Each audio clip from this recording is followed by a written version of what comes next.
Hello students, welcome to part 2nd of chapter 12, State Government.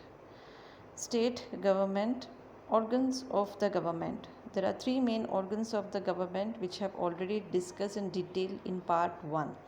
Let us take a quick recap of it. Legislature. The function of legislature is to make laws. Executive. The main function of executive is to carry out the laws framed by the legislature. Judiciary.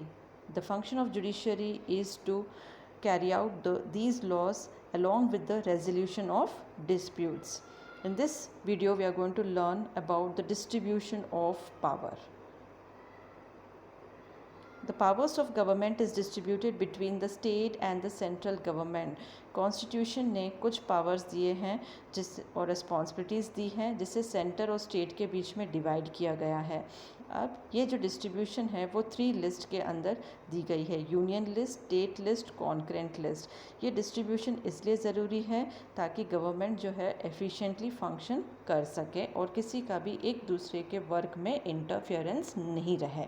So for the efficient running of the government, the powers have been distributed between the state and the central. Now let us study in detail about each list. First comes the union list. Union list is also known as central list. So union list को central list भी कहा जाता है. It is the longest list. जो union list है वो सबसे longest list है state और concurrent के comparison में.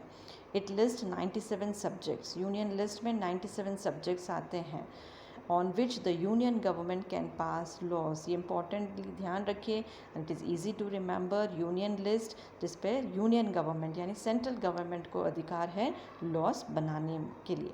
The main subjects are union list के जो subjects कौन कौन से होते हैं. मैंने कुछ के examples दिए हैं, आपके बुक में और examples दिए गए हैं.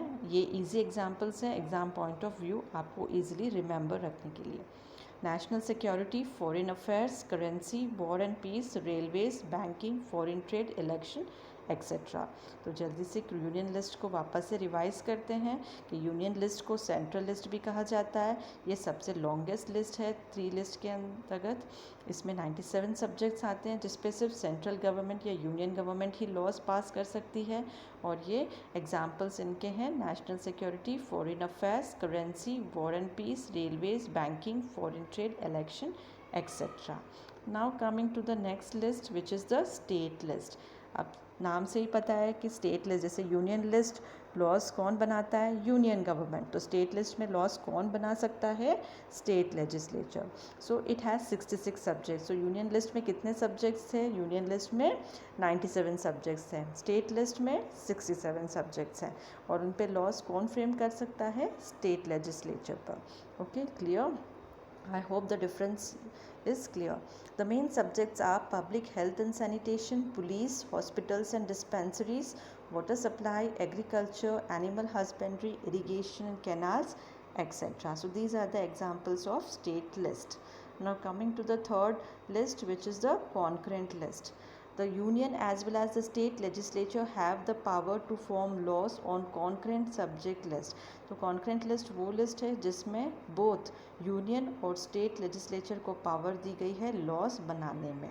ओके, इसमें टोटल 47 सब्जेक्ट्स होते हैं. कितने सब्जेक्ट्स, 47 सब्जेक्ट्स.